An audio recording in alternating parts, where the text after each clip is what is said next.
सभी विद्यार्थियों का मैं आशीष पाठक नेशनल इंटर कॉलेज तहसील फतेहपुर बाराबंकी से बहुत बहुत स्वागत करता हूं।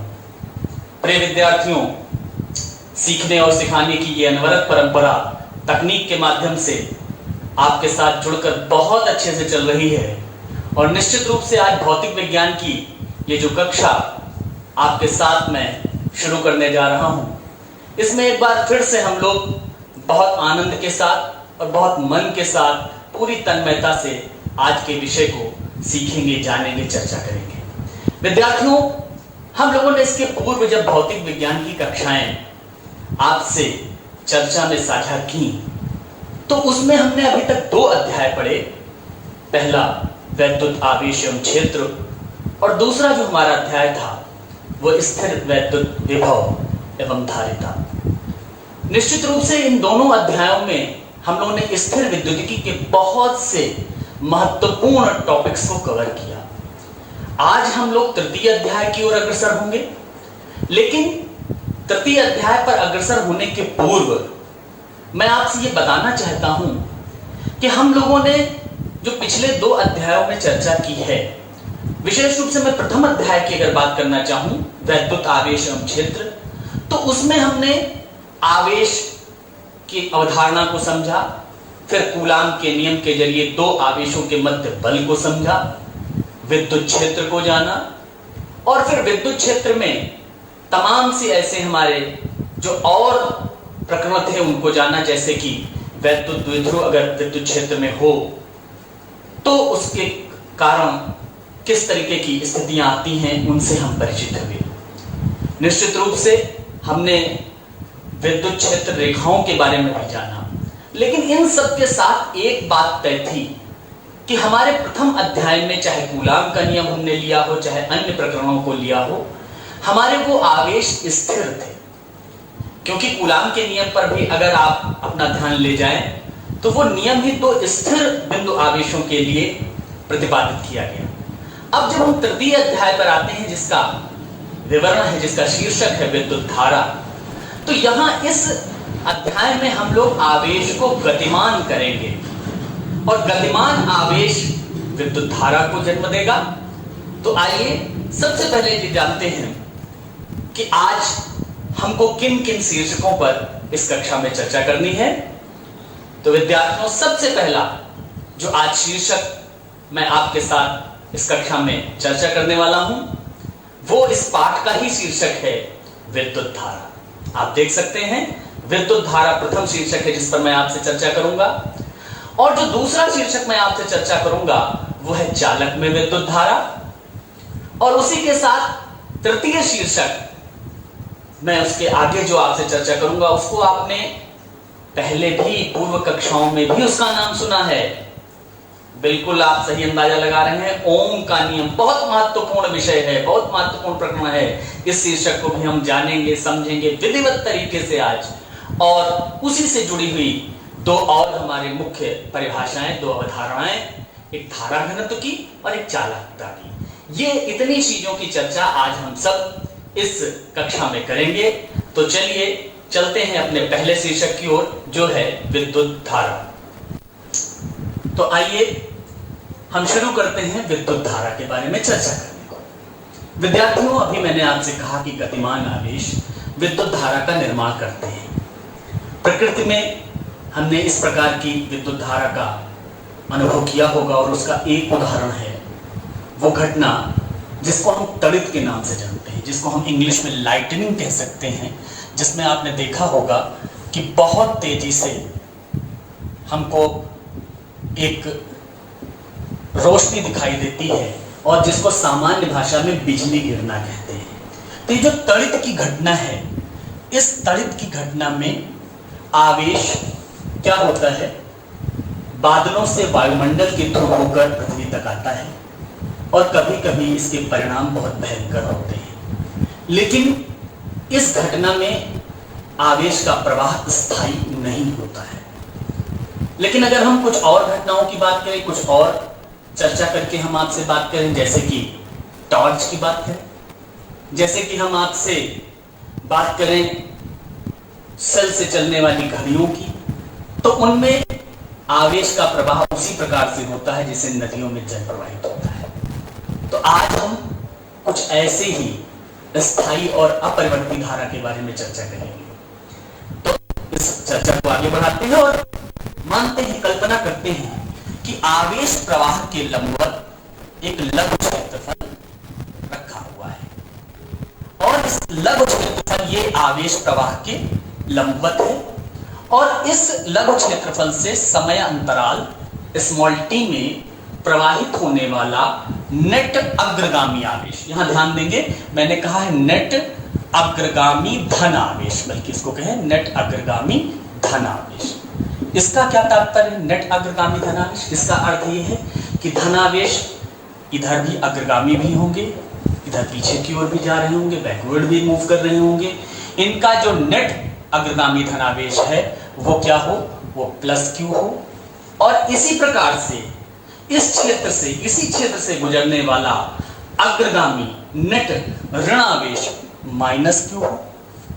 तो हमारे पास इस क्षेत्रफल, इस लघु क्षेत्रफल से स्मॉल टी समय में प्रवाहित होने वाला नेट आवेश क्यू क्या होगा, आप सब बता देंगे। Very good, Q plus minus Q minus, ये हमारा क्यू क्या होगा, यह इस लघु क्षेत्रफल से स्मॉल टी समय में अग्रगामी दिशा में प्रवाहित होने वाला नेट आवेश होगा। स्थायी धारा के लिए यह समय अंतराल स्मॉल टी के अनुक्रमानुपाती होगा। और अगर आप देखें स्टूडेंट्स, ये जो Q बाई टी यहां पर होगा, हम अगर इसको जो Q बाई टी को यहां परिभाषित करें वो होगी विद्युत धारा। ये हमारे पास इनका भागफल Q और T का Q अपॉन T विद्युत धारा I से परिभाषित किया जाएगा। अब आप देखें यहां पर अगर ये संख्या ऋणात्मक आ जाए जो हमने यहां प्राप्त की है, अगर ये ऋणात्मक आ जाए तो इसका स्पष्ट रूप से तात्पर्य है कि विद्युत धारा पश्चिम दिशा में प्रवाहित हो रही है। और आपको बताएं इस प्रकार से तो हमने यहां पर विद्युत धारा को परिभाषित कर दिया, लेकिन हमेशा विद्युत धाराएं अपरिवर्ती नहीं होती हैं, इसलिए आवश्यकता है कि हम विद्युत धारा को अधिक व्यापक रूप में समझें। तो अधिक व्यापक रूप में हम विद्युत धारा को किस तरीके से समझ सकते हैं, इसके लिए आइए फिर चर्चा करते हैं। इसके लिए हम चर्चा करते हैं कि मान लीजिए कि समयांतराल t तथा t प्लस डेल्टा t के मध्य, तो इसके मध्य कितना समयांतराल होगा, डेल्टा t। इस समयांतराल में किसी चालक के अनुप्रस्थ क्षेत्रफल से प्रवाहित होने वाला नेट आवेश कितना, डेल्टा क्यू। आप ध्यान देंगे t तथा t प्लस डेल्टा t समयांतराल के मध्य जो समयों के मध्य जो समयांतराल है डेल्टा t, उससे प्रवाहित होने वाला ये डेल्टा क्यू आवेश है जो किसी चालक के अनुप्रस्थ क्षेत्रफल से प्रवाहित होता है, नेट आवेश है। तो हम विद्युत धारा को किस प्रकार परिभाषित करते हैं, स्मॉल टी समय पर प्रवाहित विद्युत धारा आई टी बराबर होगा limit delta t approaches to zero delta q by delta t. यहां ध्यान देंगे ये जो मैंने लिखा है इसमें जो एक सबसे महत्वपूर्ण चीज है कि हमने डेल्टा टी को बहुत अल्प लिया है। इसी वजह से उस विशेष क्षण पर, वो क्षण इतना अल्प है, उस तात्कालिक समय पर हम उस अल्प समय अंतराल में डेल्टा टी जब बहुत सूक्ष्म है तो डेल्टा क्यू और डेल्टा टी का जो भागफल है वो परिभाषित करता है स्मॉल टी समय पर विद्युत धारा को। इस प्रकार से हमने समय की सीमा को शून्य लेते हुए परिभाषित किया विद्युत धारा को। यह व्यापक अर्थों में विद्युत धारा को परिभाषित करना है। एक और बात, जब हमने विद्युत धारा की बात की विद्यार्थियों, तो विद्युत धारा का एसआई मात्रक एम्पियर है। आप सबको पता होगा एम्पियर है इसका एसआई मात्रक। इसका जो विमीय संकेत है वो कैपिटल ए से हम लोग प्रदर्शित करते हैं। एक और चीज मैं आपको बताना चाहूंगा कि ये जो एम्पियर है इसको परिभाषित करने के लिए हम आगे के अध्याय में जब हम चुंबकत्व की ओर बढ़ेंगे तो वहां पर इसके जरिए जानेंगे। लेकिन एक चीज आपको यहां पर और जान लेना है कि जो हमारे पास ये विद्युत धारा है, कभी कभी मन में एक संदेह आता है और हो सकता है आपके मन में भी आ रहा हो कि विद्युत धारा हमेशा हम बताते हैं इस दिशा में जा रही है, अभी उसकी बात करेंगे और इसमें परिमाण भी है, तो ये किस प्रकार की राशि है। तो मन में संदेह निकाल दीजिएगा, ये बिल्कुल अदिश राशि है, ये सदिश राशि नहीं है, ये अदिश राशि है। भ्रम की स्थिति से मुक्त हो जाइएगा। क्यों है अदिश राशि? इसका कारण भी मैं आपको स्पष्ट किए देता हूं यहाँ पर। क्योंकि ये सदिशों के योग के जो नियम हैं उनका पालन नहीं करती है। समांतर चतुर्भुज नियम, त्रिभुज नियम इनका पालन नहीं करती है। इसलिए ये हमारे पास क्या है? ये अदिश राशि है विद्युत धारा। एक चीज अब कुछ यहाँ मैं आपको उदाहरणों के जरिए बताना चाहता हूँ। जो हमारे घर में तमाम से डोमेस्टिक अप्लायंसेस हैं, जिनको हम कहते हैं घर के जो धारित्र हैं, उनमें जो विद्युत धारा का कोटि होती है, ऑर्डर होता है, वो लगभग 1 एम्पीयर कोट का होता है। और अगर आप, जिसकी मैंने अभी पहले बात की थी तड़ित की, अगर आप तड़ित की बात करें तो तड़ित में जो विद्युत धारा का जो कोटि होती है वो हजारों एम्पीयर की होती है। वो हजारों एम्पीयर की कोटि होती है, बहुत तीव्र होता है। और अगर हम बात करें हमारी तंत्रिकाओं में प्रवाहित विद्युत धारा की, तो वो कुछ माइक्रो एम्पीयर की कोटि की होती है। इस प्रकार से हमने देखा कि तंत्रिकाओं में प्रवाहित होने वाली विद्युत धारा हमारे कुछ माइक्रो एम्पीयर कोटि की है, और घरेलू जो हमारे विद्युत उपकरण हैं, अप्लायंसेस हैं, उनमें 1 एम्पीयर कोटि की होती है, और तड़ित में हजारों एम्पीयर कोटि की होती है। तो इस प्रकार से हमने जाना कि विद्युत धारा को हम कैसे परिभाषित कर सकते हैं। अब आगे बढ़ेंगे। तो आइए स्टूडेंट्स, अब हम बात करते हैं आज के दूसरे शीर्षक, जो है चालक में विद्युत धारा, इलेक्ट्रिक करंट्स इन कंडक्टर। अब हम आपसे एक बात कहेंगे, उसको आप निश्चित रूप से ध्यान से सुनिएगा। अगर हम विद्युत क्षेत्र में किसी आवेश को रखें, या यूं कहें किसी आवेश पर विद्युत क्षेत्र अनुप्रयुक्त किया जाए, तो क्या होगा? बिल्कुल ठीक, आपने पहला अध्याय बहुत मन से पढ़ा, इसलिए आपने जवाब सही दिया कि अगर किसी Q आवेश पर अगर E वैद्युत क्षेत्र अनुप्रयुक्त किया जाए, अगर E वैद्युत क्षेत्र अनुप्रयुक्त किया जाए तो उस पर एक बल F लगेगा। निश्चित रूप से वो बल F का अनुभव करेगा, और अगर वह गति करने के लिए स्वतंत्र है तो वो गतिमान हो जाएगा। इस बल के कारण वो गतिमान हो जाएगा, और गतिमान होते ही आवेश के हमको विद्युत धारा प्राप्त होगी। अब आप देखें, जैसे कि वायुमंडल का सबसे जो ऊपरी हमारा भाग है, जिसे हम आयनमंडल कहते हैं, उसकी बात ही, उसकी तरीके ही प्रकृति में भी हमारे पास मुक्त आवेशित कण पाए जाते हैं। उसके बावजूद जो हमारे ऋणावेशित इलेक्ट्रॉन हैं, वो धनावेशित नाभिक के साथ परिबद्ध होने के कारण गति करने के लिए स्वतंत्र नहीं होते हैं। अब हमारे जो स्थूल पदार्थ हैं, जो हमारे स्थूल पदार्थ हैं, वो अनेक अणुओं से मिलकर बने हुए होते हैं। अब आप देखेंगे कि जैसे कि अगर हम 1 ग्राम जल की बात करें तो उसमें लगभग 10 की घात 22 अणु होते हैं। 1 ग्राम जल में 10 की घात 22 अणु होते हैं, और इनमें जो हमारे पास अणु हैं, ये इतने संकुलित होते हैं कि इलेक्ट्रॉन अब केवल एक व्यक्तिगत नाभिक से ही नहीं जुड़ा रहता है। कुछ पदार्थों में इलेक्ट्रॉन अभी भी परिबद्ध होते हैं, अर्थात अगर हम उन पर वैद्युत क्षेत्र लगाएं तो भी वो त्वरित नहीं हो सकते हैं। जबकि हमने यहाँ देखा है कि अगर किसी आवेश पर हम वैद्युत क्षेत्र अनुप्रयुक्त करते हैं तो वो गति करने के लिए स्वतंत्र है, तो गतिमान हो जाता है बल के प्रभाव में, लेकिन वो इलेक्ट्रॉन चूंकि परिबद्ध है, इस कारण से वो त्वरित नहीं हो पाता है। अब यहाँ पर देखें, कुछ दूसरे हम पदार्थों की चर्चा करते हैं, जिनकी चर्चा से हमको आज के विषय को आगे बढ़ाना है।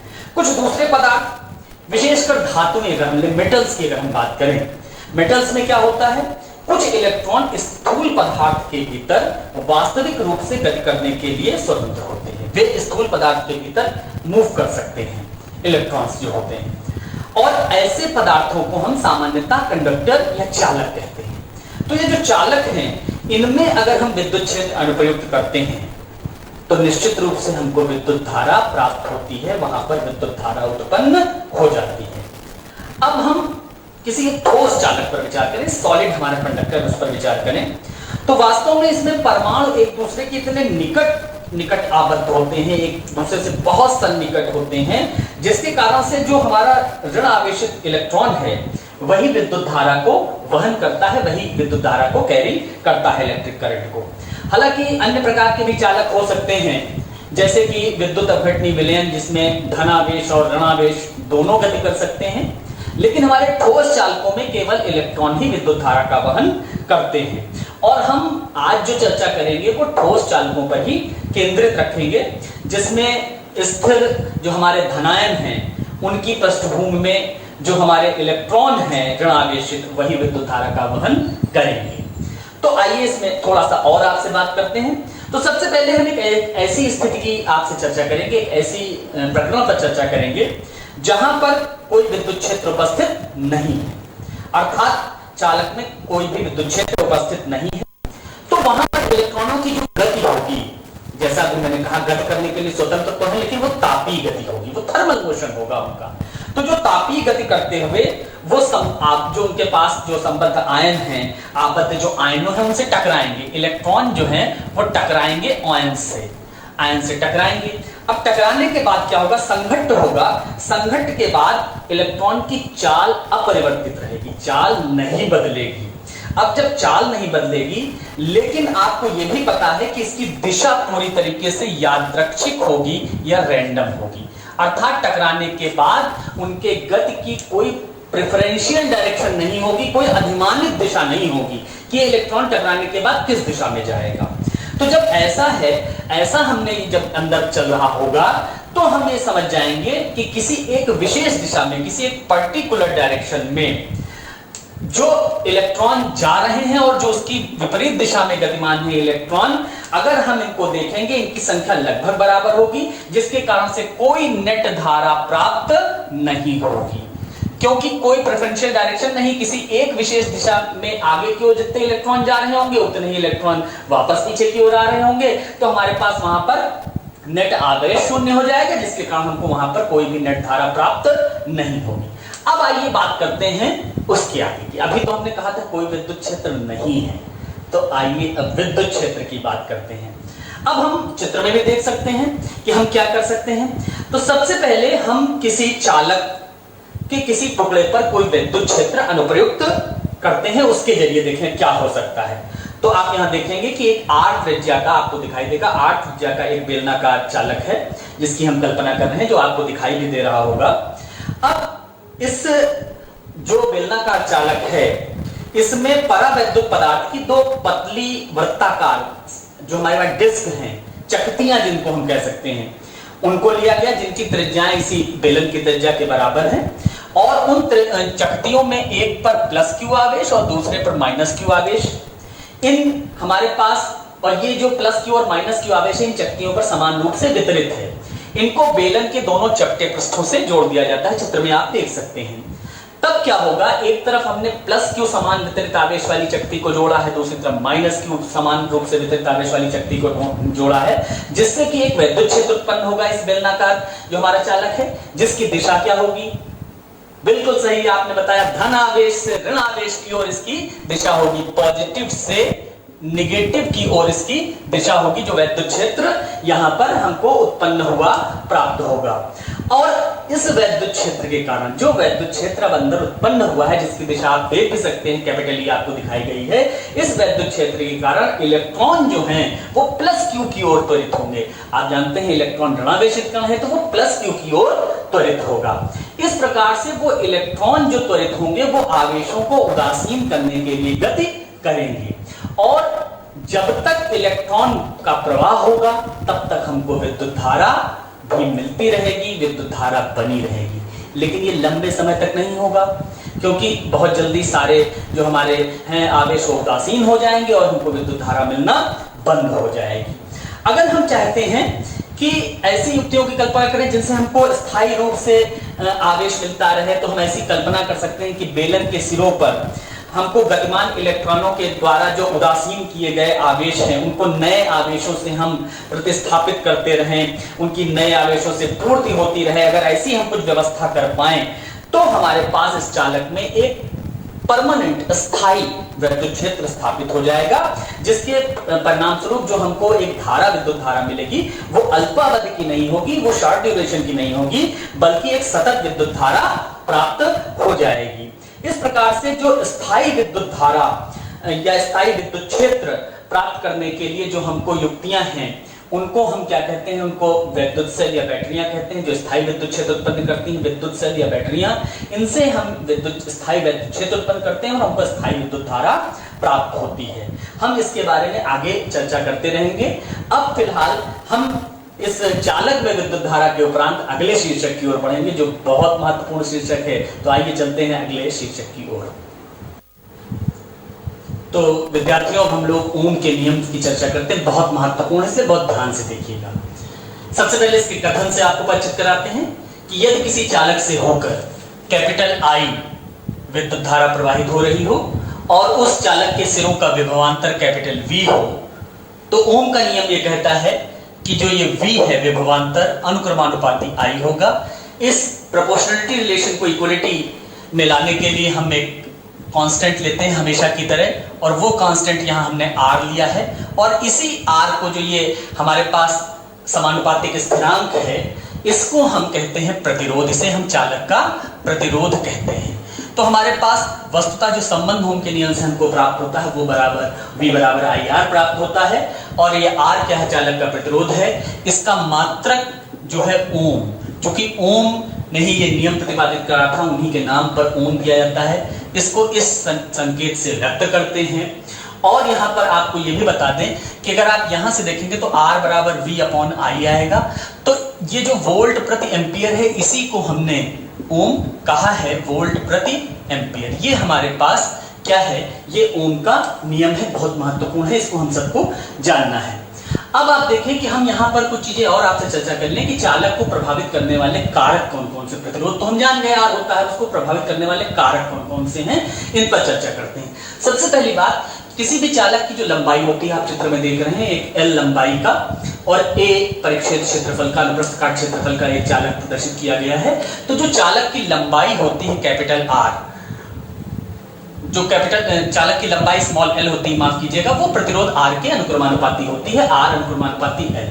अर्थात अगर लंबाई बढ़ेगी तो प्रतिरोध बढ़ेगा। दूसरी चीज, अगर हमारे पास जो अनुप्रस्थ काट का क्षेत्रफल है वो बढ़ेगा तो प्रतिरोध घटेगा, अर्थात अनुप्रस्थ काट के क्षेत्रफल के व्युत्क्रमानुपाती चालक का प्रतिरोध होता है। कैसे, इसको समझते हैं। जैसे आपको जो चित्र में प्रदर्शित किया गया है, ए लंबाई का और जो हमारे पास एल लंबाई और ए परिक्षेत्र क्षेत्रफल का जो एक चालक दिखाया गया है, आप देख सकते हैं। वैसा ही एक दूसरा चालक उसको जोड़ दें, उसमें आप देख सकते हैं दूसरा चित्र आपको दिखाई दे रहा है। तो हमारे पास अब जो नया चालक होगा उसकी लंबाई कितनी हो जाएगी बेटा, 2L उसकी लंबाई हो जाएगी। और जब 2L उसकी लंबाई हो जाएगी तो वहां पर हमारे पास जो विद्युत धारा होगी वो हमारे पास I प्रवाहित हो रही है। अब धारा तो I ही प्रवाहित होती रहेगी। अब हमारे पास आप देखें उसका विभवांतर कितना हो जाएगा। जो पहला चालक है उसके सिरों का विभवांतर V है, उसके सिरों पर ये जो विभवांतर है। दूसरा हमने इसमें ऐसा जोड़ा है, उसका भी V होगा। तो कुल विभवांतर हमारे पास हो जाएगा V प्लस V, यानी कि 2V। तो अब हमने माना जो चालक का नया प्रतिरोध है वो R डैश है, तो R डैश बराबर यहाँ पर हो जाएगा 2V अपॉन I। तो यहां से आप देखें V अपॉन आई किसके बराबर होता है, R के बराबर होता है। इसका मतलब R डैश बराबर 2R। इसका सीधा सा मतलब हो गया कि अगर लंबाई बढ़ेगी तो प्रतिरोध बढ़ गया, इसलिए यहां पर R डैश बराबर 2R आने का अर्थ हो गया कि हमारे पास जो लंबाई के अनुक्रमानुपाती प्रतिरोध होता है। दूसरी स्थिति जो आपको चित्र में नीचे तृतीय स्थिति के रूप में दिखाई दे रही है, जिसमें उस चालक को बीच से काटा गया है। तो परिक्षेत्र का क्षेत्रफल आधा हो गया, लंबाई उतनी ही है, तो ऐसे में हमारी विद्युत धारा आधी हो जाती है। हमारा विभवांतर तो वही रहेगा क्योंकि चालक वही, उसके सिरे वही हैं, लेकिन विद्युत धारा अब हो जाएगी I/2। ऐसे में जो हमारे पास मान लिया प्रतिरोध R डबल डैश है, ये कितना हो जाएगा V अपॉन I/2। तो R डबल डैश बराबर हो जाएगा 2V/I। 2V/I हम यहाँ कह सकते हैं। इसको जब हम लेंगे यहां से, तो यहां से आप फिर देखें R डबल डैश बराबर 2R यहां फिर आ जाएगा। इसका मतलब हमने जब आधा किया परिक्षेत्र का क्षेत्रफल तो भी हमारा प्रतिरोध दुगना हो गया। यहां पर हम कैपिटल I धारा लेंगे, यहां पर जहां भी हमने संकेत लिए वहां पर कैपिटल I धारा का संकेत है। तो यहां पर आप पुनः देख रहे हैं कि 2 गुना हो गया प्रतिरोध। इससे यह भी सिद्ध हो गया कि अनुप्रस्थ परिक्षेत्र के व्युत्क्रमानुपाती होता है क्षेत्रफल A के। तो इन अगर दोनों संबंधों को हम मिलाएं, R अनुक्रमानुपाती L, R अनुक्रमानुपाती 1/A, तो R अनुक्रमानुपाती L/A हो जाएगा। और इसके जरिए अगर हम यहाँ पर थोड़ा सा आगे बढ़ें तो आप एक बढ़िया सा यहाँ पर इस प्रोपोर्शनलिटी रिलेशन को इक्वलिटी में जब हम बदलते हैं तो हमको मिलता है रो L/A। रो क्या है? जैसा हमेशा हम कहते आए हैं, ये भी एक समानुपातिक स्थिरांक है। इसको हम कहते हैं प्रतिरोधकता। इसको चालक की प्रतिरोधकता कहा जाता है। विशिष्ट प्रतिरोध भी इसको हम कहते हैं। ये हमारे पास क्या है? ये इसका जो मात्रक हो जाता है वो ओम मीटर होता है। अगर आप यहां से देखें तो रो बराबर हो जाएगा RA/L और इसका मात्रक ओम मीटर होगा। लेकिन एक बात ध्यान रखिएगा, देखने से आपको लग सकता है कि रो A और L के A के अनुक्रमानुपाती, L के व्युत्क्रमानुपाती और R के अनुक्रमानुपाती है, लेकिन ऐसा है नहीं। वास्तव में प्रतिरोधकता या विशिष्ट प्रतिरोध चालक की प्रकृति पर निर्भर करता है और किसी चीज पर निर्भर नहीं करता है। इसलिए हमने यहाँ पर लिखा। अब आपको जब हमने आगे जान लिया तो V बराबर IR का जो हमारा संबंध था, जो हमको ओम के नियम से मिला था, उसको हम किस तरीके से लिख सकते हैं? V बराबर I और R की जगह रो L/A, इस तरीके से भी इसको व्यक्त कर सकते हैं। यहाँ पर आप भी ध्यान देख रहे हैं। अब थोड़ा सा हम आगे और बढ़ेंगे विद्यार्थियों, आप देखेंगे कि इसी जगह पर हम यहाँ पर जो I/A है, सॉरी यहाँ पर I हम कैपिटल यूज कर रहे हैं हमेशा सिंबल्स, तो ये जो I/A है इसको हम एक विशेष नाम देते हैं। ये जो I/A है ये क्या है? धारा के अभिलंबवत, ध्यान दीजिएगा, धारा के अभिलंबवत प्रति इकाई क्षेत्रफल से प्रवाहित धारा को धारा घनत्व कहा जाता है। और ये I/A यही है, जब धारा का प्रवाह अनुप्रस्थ परिच्छेद के लंबवत हो रहा है तो I/A को धारा घनत्व कहते हैं और इसे स्मॉल j से प्रदर्शित करते हैं। स्मॉल j से प्रदर्शित करते हैं। इसका मात्रक क्या हो जाएगा? एम्पियर प्रति वर्ग मीटर हो जाएगा। ये सदिश राशि, ये ध्यान देना होगा। कैसे है मैं अभी इसको आपको बताऊंगा। अगर हमारे पास स्मॉल l लंबाई का कोई चालक हो, उस पर कैपिटल E वैद्युत क्षेत्र अनुप्रयुक्त किया जाए, स्मॉल l लंबाई के चालक पर कैपिटल E वैद्युत क्षेत्र अनुप्रयुक्त किया जाए, उसका परिमाण है वैद्युत क्षेत्र का कैपिटल E, तो हमारे पास उसके सिरों के बीच का विभवांतर होगा EL। V बराबर कितना होगा? EL हो जाएगा। तो अगर आपके पास ये जो समीकरण अभी हमने लिखा था V बराबर I रो L/A, यहां से अगर आप देखना चाहें तो क्या हो जाएगा हमारे पास? ये हो जाएगा EL बराबर I रो L/A। और I/A को हमने क्या कहा है स्टूडेंट्स?